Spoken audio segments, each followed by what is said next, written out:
ఈరోజు కార్తీక దీపం సీరియల్లో పారిజాతం అదేంటి కోడల్ని పుట్టింటికి తీసుకురావడం అని అంటుంది పారిజాతం. దీనికి సమాధానం చెప్పాలంటే పిన్ని బయట ఒక బ్యాగ్ ఉంది, ఆ బ్యాగ్ తీసుకొని రండి అప్పుడు చెప్తాను అని అంటుంది కాంచన. ఓ అయితే మా అందరి కోసం మీరు ఏదో తెచ్చారన్నమాట అని పారిజాతం అంటుంది. వెంటనే నేను వెళ్ళి తీసుకొచ్చేస్తానని చెప్పేసి పారిజాతం వెళ్ళి బ్యాగ్ పట్టుకొని వచ్చి, బ్యాగ్ చాలా బరువుగా ఉంది, మా అందరి కోసం బట్టలు తెచ్చావా అని అంటుంది పారిజాతం. కాదు పిన్ని, నా కొడుకు క్యాంప్కి వెళ్ళాడు కదా 2 వారాలు, అందుకనేసి అలాగని శౌర్యం తీసుకొని మా అక్క ఊరెళ్ళింది కదా, అప్పుడు నేను నా కోడలు కూడా నా పుట్టింట్లోని 2 వారాలు ఉందామని ఇక్కడికి బట్టలు తీసుకొని వచ్చాం పిన్ని అంటుంది కాంచన. ఈ రోజు నుంచి నేను నా కోడలు 2 వారాలు ఇక్కడే ఉంటాం పిన్ని అని కాంచన అనగానే, మీ అత్త దెబ్బ కొట్టిందే అని జ్యోత్స్నతో అంటుంది పారిజాతం. మీరు ఒప్పుకుంటారా నాన్న అని కాంచన అంటే, 2 నెలలేటమ్మా, 2 వారాలేటమ్మా, 2 నెలలైనా కూడా నువ్వు ఇక్కడే ఉండొచ్చు, నాకు చాలా ఇష్టం అని శ్రీమన్నారాయణ అంటే, అది ఎలాగ తాత ఒప్పుకుంటారు అనేసి అంటుంది. చీటింగ్ చేస్తున్నారు అంటది జ్యోత్స్న. నేను కూడా ఒప్పుకుంటున్నాను అని దశరథ సుమిత్ర కూడా అంటారు. నాకు వదిన ఉండడం ఇక్కడ ఇష్టమే అనేసి సుమిత్ర కూడా అంటుంది. మమ్మీ ఎలా ఒప్పుకుంటారు మమ్మీ అని అంటుంది జ్యోత్స్న. ఎందుకు ఒప్పుకోను, నువ్వు కార్తీక్ని ఇక్కడికి తీసుకొచ్చినప్పుడు నేనేమైనా అన్నానా అని అంటుంది సుమిత్ర. అత్త అయితే ఓకే, దీప ఎందుకు, దీపకి నాకు పోటీ జరుగుతుంది కదా అంటుంది జ్యోత్స్న. పెద్ద మేడం గారు వాళ్ళ ఆయన క్యాంప్ వెళ్ళారని ఆఫీస్ పని మీద అని చెప్తున్నారు కదా అని కార్తీక్ అంటే, బాబు నా కోడలు కడుపుతో ఉంది అని అంటుంది కాంచన.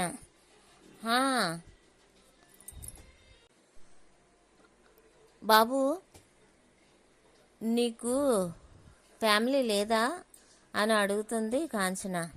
ఏంటంటున్నావు అని అంటుంది పారిజాతం. అదే డ్రైవర్కి కూడా ఫ్యామిలీ ఉంటుంది కదా అని అడుగుతున్నాను అని కాంచన అంటుంది. నాకు ఒక ఫ్యామిలీ ఉంది మేడం, కానీ మా పెద్ద మేడం గారు కొన్ని కండిషన్లు పెట్టి తీసుకొచ్చి ఇంట్లో పడేశారు అని కార్తీక్ అంటాడు. వీళ్ళు మహానటులు, ఈ సంవత్సరం అవార్డు వీళ్ళకే ఇవ్వాలి, ఇప్పుడు ఏం చేద్దాం అని పారిజాతం అంటుంది. నాకు కూడా ఏం చేయాలో తెలియట్లేదు గ్రాని అని అంటే, ఏమో నాకేం వినబడట్లేదు అని పారిజాతం అంటుంది. బాబు పోనీ నీ ఫ్యామిలీని కూడా తీసుకొచ్చి ఇక్కడే ఉంచొచ్చు కదా బాబు అని కాంచన అంటుంది.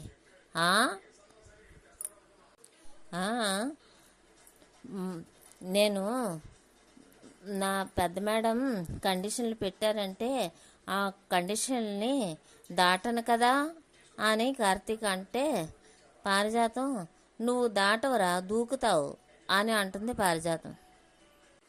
చెల్లెమ్మ మీరు లోపలికి వెళ్ళండి అని దశరథ అంటే, పెద్ద మేడం గారు వీళ్ళని లోపలికి తీసుకెళ్ళొచ్చా అని కార్తీక్ అంటాడు. తీసుకెళ్ళచ్చు అని పారిజాతం అంటుంది. మేడం గారు బట్టలు చాలా ఎక్కువ సర్దారు, బ్యాగ్ బరువుగానే ఉంది అని కార్తీక్ అంటాడు. అని లోపలికి వెళ్తారు. శ్రీమన్నారాయణ థ్యాంక్స్ దశరథ అని అంటాడు. ఎందుకు నానా అంటే, జరిగిన సంఘటనకి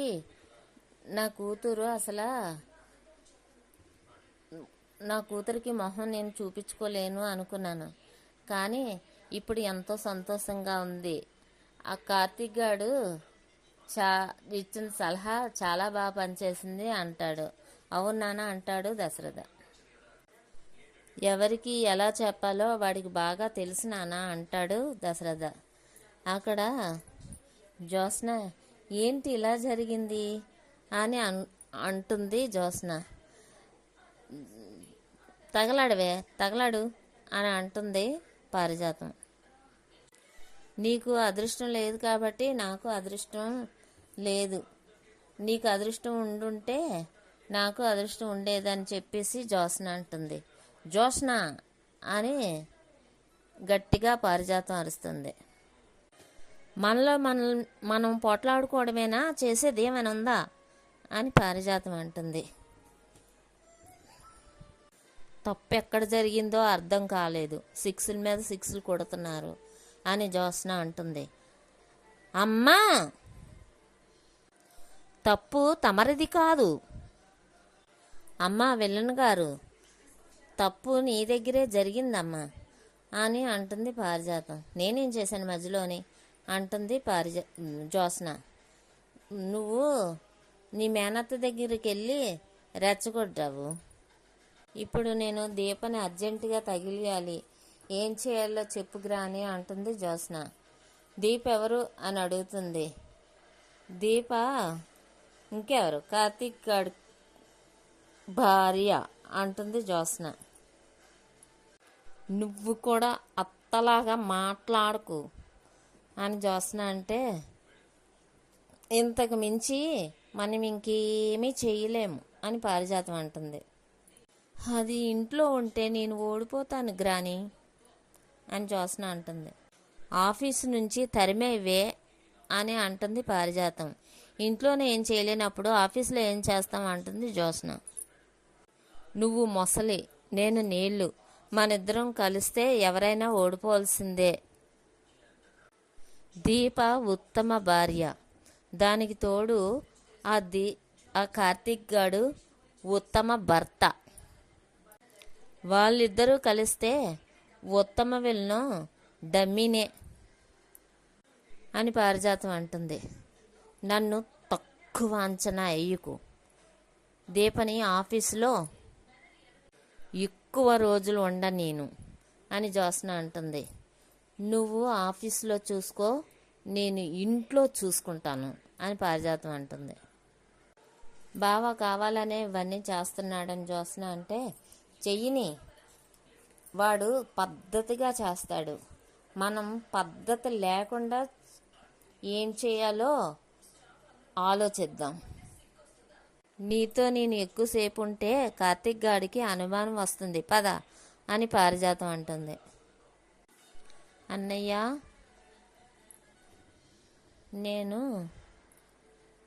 అడగకుండా ఉండలేను, ఏమీ అడగలేను, అలాగని అడగకుండా కూడా ఉండలేను అంటుంది కాంచన.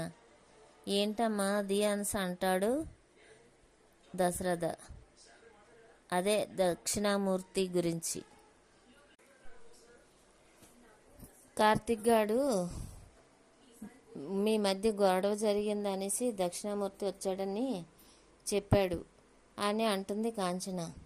మరోసారి ఆ దక్షిణామూర్తి కోసం మాట్లాడుకోకూడదమ్మా, కొన్ని తలుచుకోవడం మానేస్తేనే మంచిది, అది గతం కాదు గాయం అని దశరథ అంటాడు. ఆ మనుషులు అసలు జీవితంలోనే రారనుకున్నాను అని కాంచన అంటే, నేను అలానే అనుకున్నాను, ఇంకా జీవితంలో రారమ్మా, పద ఇంటికి ఆఫీస్కి వెళ్దాం. టైం అవుతుందమ్మా వెళ్తాను అంటాడు దశరథ. దశరథ, ఆఫీస్కి టైం అవుతుంది పద అంటాడు శ్రీమన్నారాయణ. పదమ్మా దీప ఆఫీస్కి వెళ్దాం అంటాడు దశరథ. నేను కూడా వస్తున్నాను అంటుంది జ్యోత్స్న. నువ్వు కూడా రావాలి కదా అని అంటాడు దశరథ. ఏమో దీపని పిలిచావు, నేను రానేమో అనుకుంటారేమో అని చెప్తున్నాను అంటుంది జ్యోత్స్న. మీరిద్దరూ మొదటిసారి ఆఫీస్కి వస్తున్నారు, మీ ఇద్దరూ దేవుడికి దండం పెట్టుకొని రండి అని దశరథ అంటాడు. నన్ను దీవించండి అత్తయ్య అని దీప అంటే, విజయీ భవ, నువ్వు కోరుకున్న దాంట్లోని పూర్తిగా నెగ్గాలని నేను కోరుకుంటున్నానని కాంచన అంటుంది. పిన్ని నువ్వేమనుకుంటున్నావు అని కాంచన అడుగుతుంది. నేను కూడా నీ కోడలే గెలవాలని అనుకుంటున్నాను అని పారిజాతం అంటుంది. పారులో ఏదో తేడా కనబడుతుందని మనసులో అనుకుంటాడు కార్తీక్. అమ్మ మీరు కూడా దీవించండి అమ్మ అనేసి దీప సుమిత్రకు దండం పెడుతుంది. నేను ఏమని దీవించాలో కూడా నాకు అర్థం కావట్లేదు అని సుమిత్ర అంటే, దీప తెలివైంది మమ్మీ, నీ కూతుర్ని ఓడించడానికి నీ దగ్గరే ఆశీర్వాదం తీసుకుంటుంది. ఈ ఆశీర్వాదం గెలుపు కోసం కాదు అని దీప అంటే, మరి దేనికోసమో అని జ్యోత్స్న అంటుంది. ఇది మానసిక ధైర్యం కోసం అంటుంది దీప. ఏం సుమిత్ర, ఇంకెందుకు ఆలస్యం, ఆశీర్వదించేయి అని పారిజాతం అంటే, అని ఏమైంది మనోడా, ఎలా ఉంది అంటుంది పారిజాతం. ఏంటి పారు, నువ్వేదో తేడాగా మాట్లాడుతున్నావు, నువ్వు జ్యోత్స్నకి కన్ను కట్టడం నేను చూశానని కార్తీక్ అంటాడు. ఏటి, ఏదో రెప్ప కింద పడింది దాన్నే కన్ను కొట్టడం అంటావేటి, అదంటే నాకు అసలే పడదని పారిజాతం అంటుంది. అవునా, అయితే సరే కానిలే, వీడికి ఏదో అనుమానం వచ్చింది, జాగ్రత్త పడాలి అని పారిజాతం అంటుంది మనసులో. ఇష్టకామ్యార్థ సిద్ధిరస్తు అని సుమిత్ర అంటే, మమ్మీ నాకేమని దీవిస్తుందో చూడాలి, మమ్మీ నన్ను దీవించు మమ్మీ అని జ్యోత్స్న అంటే, నువ్వు కోరుకున్నది జరగాలి, తల్లి ఆశీర్వాదం ఎప్పటికీ వృధా కాదు మమ్మీ అని జ్యోత్స్న అంటుంది. అవును పెద్ద మేడం గారు, కన్నతల్లి ఆశీర్వాదం ఎప్పటికీ వృధా కాదు అని కార్తీక్ అంటాడు. పోటీ ఎంత గట్టిగా ఉందో చూడు దీప, ఆల్ ది బెస్ట్ అంటుంది కాంచన. పదండమ్మ అంటాడు దశరథ. ప్రత్యర్థి ఎంత బలవంతుడైనా సరే మనం తగ్గాల్సిన అవసరం లేదు దీప అని కాంచన అంటే, మీ కోడలు తగ్గే రకం కాదులేండి, అటు నువ్వు సపోర్ట్ చేయకూడదని చెప్పాను కదా బావా అని అంటుంది జ్యోత్స్న. అటెక్కడ చేశాను, ఇటే కదా చేశాను, మరి అత్తతో ఏమన్నావు అని జ్యోత్స్న అంటే, నీ మేనకోడలు ఎందులోనూ తగ్గదులేండి అన్నాను. నాకు అలా వినవలేదే అని జ్యోత్స్న అంటుంది. పారు నీకేమని వినిపించింది అంటే, మేనగోళ్ళే అనే వినిపించింది, అత్త కోడల్ని కలిసి మీరు తీసుకెళ్ళండి, బావా మేము కలిసి వస్తాం అని జ్యోత్స్న అంటుంది. ఎందుకు అలాగా అంటాడు తాత. రా బావా అని చెప్పేసి తీసుకెళ్ళిపోతుంది. కారులో కూర్చున్నాక, కాలం ఎంత వేగంగా పరిగెడుతుందో చూడు బావా అని జ్యోత్స్న అంటుంది. కాలం కాదు, కారు వేగంగా పరిగెడుతుంది అని కార్తీక్ అంటాడు. ఓయ్ ఏంటది, కాసేపు ఉంటే నా తల గ్లాస్కి తగిలి బద్దలైపోయి ఉండేది అని కార్తీక్ అంటే, నేను కావాలనే బ్రేక్ వేశాను బావా. కారులోంచి ఫుడ్ స్టాల్ పెట్టుకున్న సూరజ్ని చూసి, వీడా నన్ను ఆపింది, వీడి పొగరు ఇప్పుడే అణచాలి, ఇప్పుడు వీడు పొగరు అణిచే టైం వచ్చింది అని జ్యోత్స్న అనుకుంటుంది. హలో మేడం, ఏం జరిగింది, జ్యూస్ ఏమైనా తాగుతారా అని అడుగుతాడు కార్తీక్. జస్ట్ మినిట్ బావా.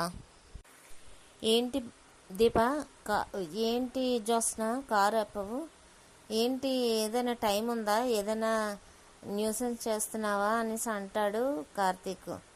జస్ట్ వెయిట్ బావా అని అనేసి సూరజ్ షాప్ దగ్గరికి చూస్తుంది.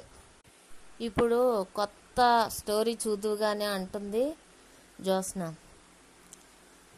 అక్కడ స్టాల్ దగ్గరికి ఒకరు వెళ్ళి, ఏంటి నువ్వు కావాలని పెట్టావా, ఈ షాప్ ఉండాలనుకుంటున్నావా అక్కర్లేదనుకుంటున్నావా? మేము ఎవరు అనుకుంటున్నాం, మేము ఆఫీసర్స్ని అని అంటాడు. వాళ్ళు ఏమైంది సార్ అని అడుగుతా, మేము ఆఫీసర్స్ని అంటాడు. సార్ నా దగ్గర స్ట్రీట్ బండి కార్డు ఉంది సార్ అని ఇస్తాడు. ఇది కాదు, పర్మిషన్ కావాలి అంటారు వాళ్ళు. స్టాల్ ఎప్పుడు ఒకచోట ఉండదు కదా సార్, పర్మిషన్ ఎలా ఉంటుంది అని సూరజ్ అంటాడు. ఇంకా నాకేం చెప్పకమ్మా, ఇలాంటి స్టాలు ఉండడం వల్ల రోడ్డుకి ట్రాఫిక్ ఇబ్బంది వచ్చిందని కంప్లైంట్ వచ్చింది అని ఆఫీసర్స్ అంటారు. ఎవరిచ్చారు సార్ కంప్లైంట్ అని అంటాడు సూరజ్. ఎవరిస్తే ఏంటి, వీడు ఇలా చెప్తే వెండు ప్రసాద్ ఇవి తీసి విసిరేయ్ అని అంటూ ఉంటే అతను వెళ్ళి తీసేయబోతుంటాడు. విసిరే అంతా మొత్తం విసిరే అని అతను అంటుంటే, సార్ ప్లీజ్ సార్ పరిశీకండి సార్ ప్లీజ్ సార్ అంటుంటాడు. అది కార్తీక్ చూసి, ఏంటి కంప్లీట్ ఇచ్చింది నువ్వా అని అంటాడు కార్తీక్. అవును నేనే అంటుంది జ్యోత్స్న. ముందు అదంతా ఆపు, అతను నాకు తెలిసినవాడు అని కార్తీక్ అంటే, నా శత్రువులందరూ నీకు కావాల్సిన వాళ్ళే అని అంటుంది జ్యోత్స్న. నువ్వు వెంటనే వెళ్ళి ఆపు అంటాడు కార్తీక్. నేను ఆపను బావా అంటుంది. వెంటనే అక్కడికి వెళ్ళి సార్ మీరు అదంతా ఆపండి అని కార్తీక్ అంటాడు. అతను నా బ్రదర్ లాంటి వ్యక్తి, ఏదైనా ఉంటే కూర్చొని మాట్లాడుకుందాం సార్ అని కార్తీక్ అంటే, అసలు నువ్వెవరు? నేను అని కార్తీక్ అనేసరికి, అతను మా డ్రైవర్ అని జ్యోత్స్న అంటుంది. ఫుట్పాత్ మీద స్టాల్ పెట్టుకోవడం తప్ప అని కార్తీక్ అంటే, పోలీసుల్ని పిలుస్తాను అంటాడు ఆఫీసర్. పర్మిషన్ లేకుండా పెట్టుకోవడం ఇదంతా తప్పే అని జ్యోత్స్న అంటే, ఇదంతా నీ పనా, మర్యాదగా ఆపు లేకపోతే నీ పని చెప్తాను అంటాడు సూరజ్. నీ దగ్గర ప్రూఫ్స్ ఉంటే షాపు పెట్టుకో, ఇల్లీగల్గా పెట్టుకుంటే దేవుడు కూడా ఆపలేడు. ప్రసాద్ ఆ గొడుగులన్నీ తీసేసేయి అంటే అతను తీసేస్తుంటే, సార్ ప్లీజ్ సార్ అని అంటుంటాడు సూరజ్. జ్యోత్స్న మర్యాదగా ఆపించు జ్యోత్స్న అంటాడు కార్తీక్. నన్నేం చేయమంటావు బావా అంటుంది జ్యోత్స్న. ఇతను మీ బావా అనేసి అంటాడు సూరజ్. మళ్ళీ కానీ ఇంకో గంటలో రిటర్న్ వస్తాం, ఇక్కడ కానీ ఖాళీ చేయకుండా మళ్ళీ పెట్టామంటే వెంటనే పోలీసులు తీసుకెళ్తారు అని చెప్పేసి అంటాడు ఆఫీసర్. ఇంకేం మిగిలిందని అంటాడు సూరజ్. ఇదంతా నువ్వే చేయించావని నాకు తెలుసు అని అంటాడు సూరజ్. జ్యోత్స్న నీకెలా తెలుసు అంటాడు కార్తీక్. అతను చాలా పొగరబోతు. ఆ రోజు గిఫ్ట్ షాప్లో గొడవ పెట్టుకుంది తనే అంటాడు సూరజ్. గిఫ్ట్ షాపులో గొడవ ఏంటి అని కార్తీక్ అంటాడు. గిఫ్ట్ షాప్లో బొమ్మను చూసి 50,000 ఇస్తాను ఇమ్మంది, 1,00,000 రూపాయలు ఇచ్చినా ఇవ్వనని చెప్పాను. ఆ కోపం మనసులో పెట్టుకొని ఒకరోజు నేను వెళ్తుంటే ఆ కారు ఎక్కించుకొని తీసుకెళ్ళి అక్కడ వదిలేసి నడుచుకొని రమ్మని చెప్పింది. ఒక రాంగ్ అడ్రస్లో డ్రాప్ చేసింది అని సూరజ్ అంటాడు. వీడు నా కారు తాళాలు ఫోను తీసుకెళ్ళిపోయాడు. మళ్ళీ ఆ కార్ కీస్ ఫోను నేనే కదా తెచ్చిచ్చింది అంటాడు సూరజ్. నీ పొగరు బోత్తాను నా దగ్గరే చూపించాలనుకున్నావు, అందుకే కదా ప్రతీకారం తీర్చుకున్నావు అంటాడు సూరజ్. బావా ఈడి వల్లే ఆ రోజు నేను లేటుగా వచ్చి ఇంట్లోని అందరి దగ్గర తిట్లు తిన్నాను, దాని కౌంటరే ఇది అంటుంది జ్యోత్స్న. సూరజ్ చాలా మంచోడు, అలాగని మా నాన్న కూడా కాపాడాడు. నీ సర్టిఫికేట్ ఏం అక్కర్లేదు బావా, వాడేంటో నాకు చూపించాడు, నేనేంటో వాడికి చూపించాను, దెబ్బ సరిపోయింది అంటుంది జ్యోత్స్న. ఇంతకంటే ఇంకేం చేయగలవు, ఇంతకు మించి ఏం చేయలేవు అని అంటాడు సూరజ్. ఇక మీద నువ్వు ఎక్కడ సిటీలో స్టాల్ పెట్టుకోలేవు. మంచోళ్ళు ఎక్కడైతే ఉంటారో వాళ్ళని వెతికి వెతికి గొడవ పెట్టుకుంటున్నావు అని కార్తీక్ అంటే, వీడు పొగరుబోతు బావా అని అంటుంది జ్యోత్స్న. ఎవరు పొగరుబోతో అర్థం అవుతూనే ఉంది. చిటికేస్తే రాలిపోయే జీవితం వీళ్ళది. వీళ్ళ ముందు తలంచి బతకాల్సిన అవసరం లేదు బావా. టైం అవుతుంది, ఆఫీస్కి వెళ్దాం పద బావా అంటుంది జ్యోత్స్న. బ్రో నువ్వు స్టాల్ పెట్టుకో, నేను మామయ్యతో మాట్లాడతాను అని అంటాడు కార్తీక్. పర్లేదు బ్రదర్ అంటాడు సూరజ్. ఆవిడ లెక్క ఆవిడ సరి చేసుకుంది. నాకు టైం వచ్చినప్పుడు నా లెక్క నేను సరి చేసుకుంటాను, మీరు వెళ్ళండి బ్రదర్ అంటాడు సూరజ్. ఇది కానీ చేతికి డబ్బులు ఇస్తుంది. ఎందుకనేసి అంటే, క్యాబ్ సర్వీస్ కానీ డబ్బులు ఇచ్చావు కదా, ఇప్పుడు నీ జీవితం రోడ్డున పడింది, నీకు బాగా పనికొస్తుంది. డబ్బున్న వాళ్ళతోటి గొడవ పెట్టుకోకూడదు, పొగరు పెంచుకోకూడదు అని అంటుంది జ్యోత్స్న. బ్రదర్ నేను హెల్ప్ చేస్తాను అంటాడు.